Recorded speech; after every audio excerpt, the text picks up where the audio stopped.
दोस्तों, आज मैं आपको जो कहानी सुनाने जा रही हूँ, ये कहानी है गांव के ब्यूटी पार्लर की।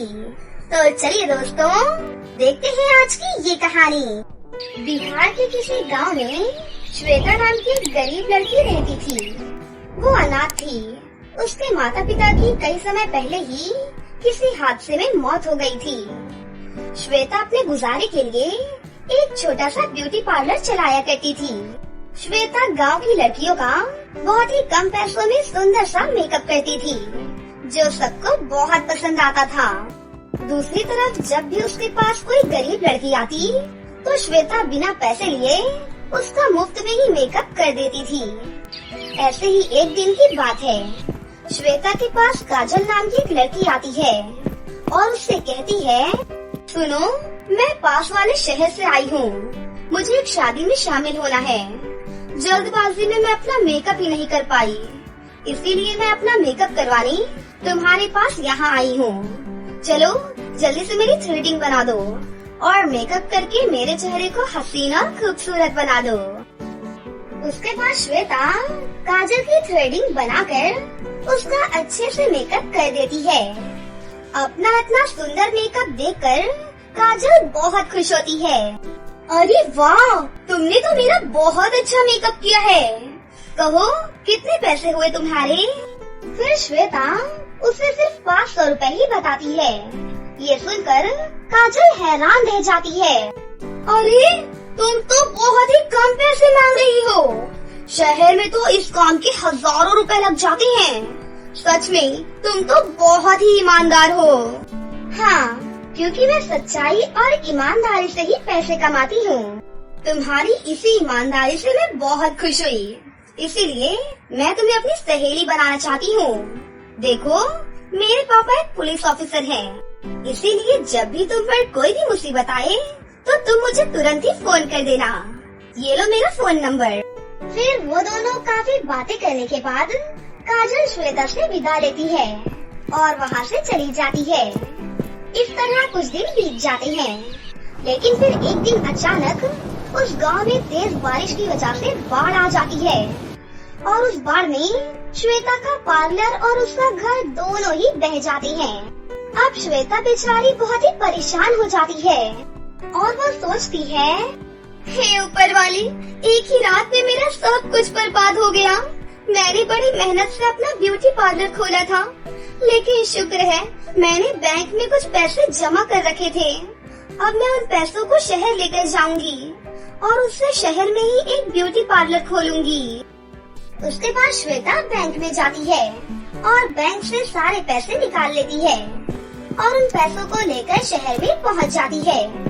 लेकिन शहर में महंगे महंगे और बड़े पार्लर देखकर उसकी आंखें फटी की फटी रह जाती हैं और वो बोलती है, अरे यहाँ तो ब्यूटी पार्लर चलाने वाली लड़कियों ने लूट मचा रखी है। मामूली से मामूली काम के बदले ये सब बहुत ज्यादा पैसे लेती हैं। खैर कोई बात नहीं, मैं यहाँ पर ब्यूटी पार्लर खोलकर कम पैसों में ही लड़कियों का मेकअप करूँगी।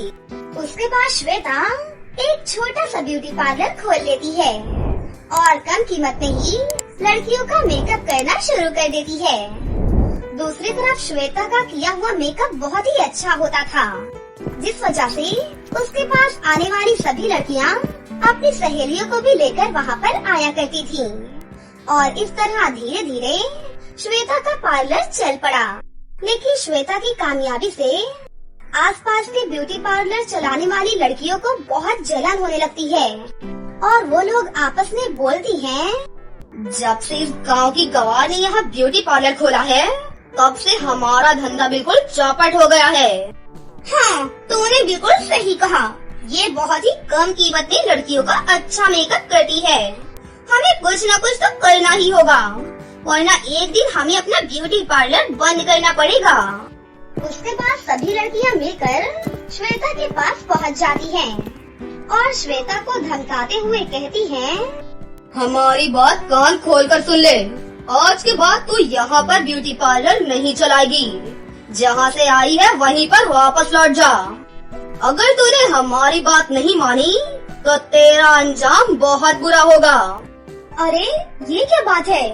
लेकिन आखिर मैंने ऐसा कौन सा गुनाह कर दिया है जिस वजह से तुम सब मुझे यहाँ से भगाना चाहती हो? अरे तूने हमें पागल समझ रखा है क्या? तू कम पैसे में लड़कियों का मेकअप इतना अच्छा करती है जिस वजह से सभी लड़कियाँ तेरे पास ही मेकअप करवाने आने लगी हैं। हाँ, तेरी वजह से हमारे ब्यूटी पार्लर में लड़कियों ने आना कम कर दिया है, इसीलिए हम तुझे यहाँ से भगाना चाहते हैं। लेकिन ये तो गलत बात है। तुम सब एक नंबर की लालची हो। ज्यादा पैसे कमाने के चक्कर में तुम लड़कियों को बेवकूफ बनाकर उन्हें लूटती रहती हो। लेकिन मैं पूरी ईमानदारी से अपना काम करती हूँ। अरे ये तो बड़ी बड़ी बातें कर रही है, लगता है इसकी मरम्मत करनी ही पड़ेगी। उसके बाद सभी लड़कियाँ मिलकर श्वेता की बुरी तरह से धुलाई करने लगती हैं। लेकिन तभी वहाँ पर काजल आ जाती है और ये सब कुछ देख लेती है। काजल जल्दी से उसी वक्त अपने पापा को फोन करके वहाँ पर बुला लेती है। फिर उसके बाद उसके पापा भी वहाँ पर पहुँच जाते हैं। काजल के पापा को देखकर सभी ब्यूटी पार्लर वाली लड़कियाँ बहुत डर जाती हैं और काजल श्वेता को चुप कराने लगती है। सब अपनी जगह पर खड़ी हो जाओ। इस मासूम लड़की पर हाथ उठाने की तुम सबकी हिम्मत भी कैसे हुई? अभी मैं तुम सबको 6 महीने के लिए जेल में बंद कर दूंगा। ये सुनकर सभी लड़कियां बहुत घबरा जाती हैं और उनसे अपनी गलती की माफी मांगने लग जाती हैं। नहीं नहीं, तुम सबने गुनाह किया है। तुम सबको सजा तो मिलनी ही चाहिए ताकि दोबारा तुम इस तरह की गलती कभी ना करो। उसके बाद काजल के पापा उन सभी लड़कियों को 6 महीने के लिए जेल में बंद कर देते हैं। और यहाँ श्वेता काजल से कहती है, काजल तुम्हारा बहुत बहुत शुक्रिया। अगर तुम ना आती तो पता नहीं क्या हो जाता। अरे लेकिन तुम यहाँ पर आई कैसे? अरे मैं इसी शहर में रहती हूँ। मैं यहाँ पर हर ब्यूटी पार्लर में जाती रहती हूँ। लेकिन मैंने इस नए ब्यूटी पार्लर के बारे में बहुत सुना था। मैं यहाँ पर भी मेकअप कराने आई थी, लेकिन मैंने यहाँ आकर देखा तो यहाँ पर तुम थी और सभी लड़कियाँ तुम्हें। लेकिन अब तुम्हें घबराने की कोई जरूरत नहीं है, अब मैं तुम्हारे साथ हूँ। इस तरह सब कुछ ठीक हो जाता है और उस दिन के बाद से श्वेता फिर से खुशी खुशी काजल के साथ में अपना ब्यूटी पार्लर चलाने लगती है। और कुछ ही समय बाद श्वेता बहुत ही अमीर हो जाती है। अब उसके पास घर गाड़ी सब कुछ था और फिर वो हंसी खुशी से काजल के साथ अपनी जिंदगी जीने लगती है। ये कहानी है जौनपुर के एक छोटे से गांव जबलपुर की, जहां किरण नाम की एक लड़की अपने माता पिता के साथ रहती थी।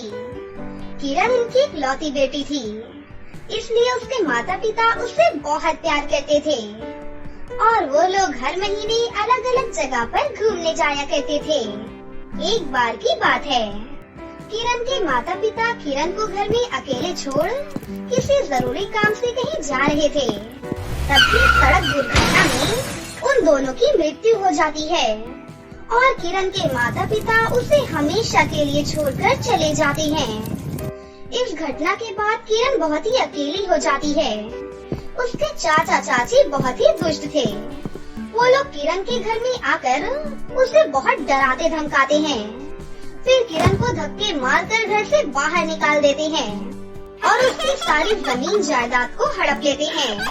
किरण बेचारी रोते रोते वहाँ से चली जाती है। फिर किरण सड़क के किनारे एक बेंच पर बैठकर बहुत रो रही होती है कि तभी वहाँ पर एक बूढ़े बाबा आते हैं और उससे बोलते हैं, क्या हुआ बेटी, तुम अकेली इस सुनसान सड़क पर क्यों रो रही हो? उसके बाद किरण उन बाबा को अपनी सारी बात बताती है। रो नहीं तो और क्या करूँ? मेरा कोई नहीं है इस दुनिया में, मैं बिल्कुल अनाथ हो गई हूँ। ऐसा नहीं कहते बेटी, तुम मेरी बेटी जैसी ही हो। मेरे साथ मेरे घर चलो बेटा। और फिर किरण उन बूढ़े बाबा के साथ उनके घर पर आ जाती है। उन बूढ़े बाबा की खुद की भी एक बेटी होती है, श्रुति। श्रुति किरण को देखकर बहुत ही ज्यादा खुश हो जाती है। अरे पिताजी, क्या ये भी आज से हमारे साथ रहेंगी? हाँ श्रुति बेटी, आज से ये तुम्हारी बहन है। तुम दोनों हमेशा मिलजुल कर रहना बेटा।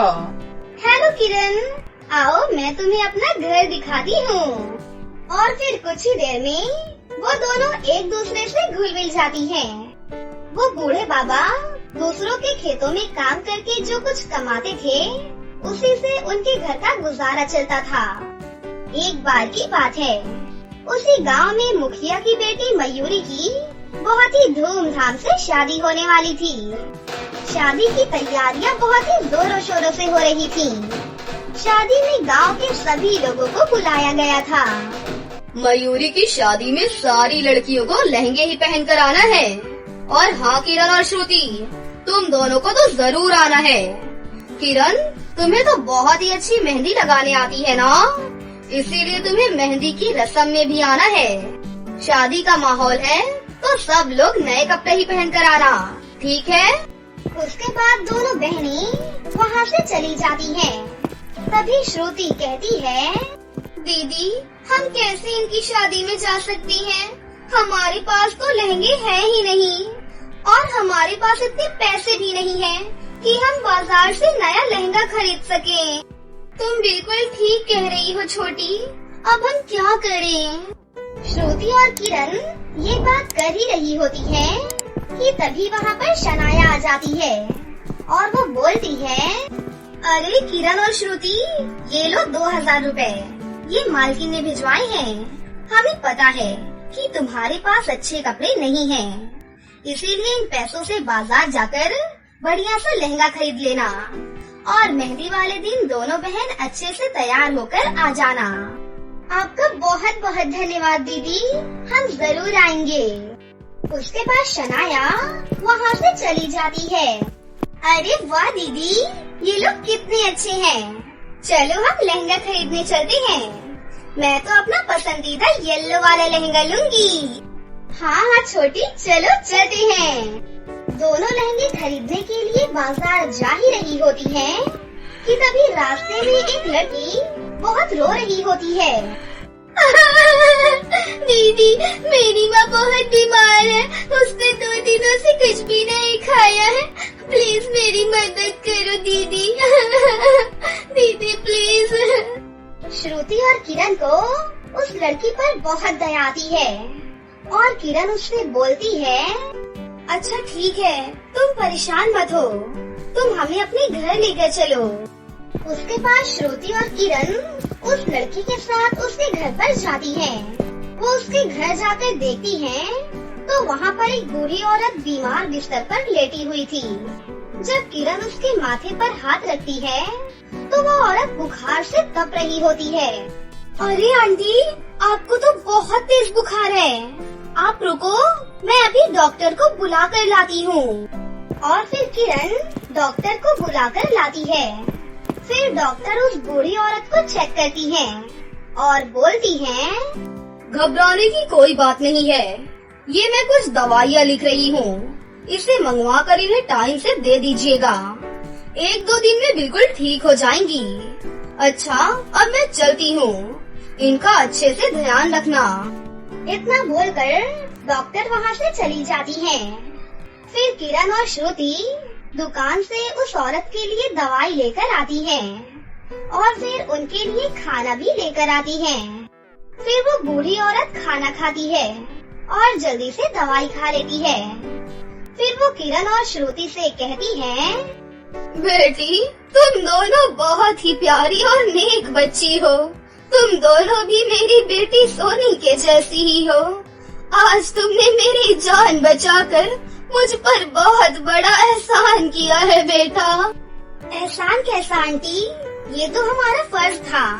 आखिर हम इंसान ही एक दूसरे इंसान के काम आते हैं। अच्छा, तो अब हम चलते हैं, आप अपना अच्छे से ध्यान रखना। उसके बाद दोनों बहनें जाने लगती हैं। तभी श्रुति रुक जाती है। अरे दीदी, लहंगा। चुप कर और जल्दी से घर चल। तभी वो बूढ़ी औरत उन्हें अपने पास बुलाती है। बेटी, इधर आओ, मेरे पास बैठो।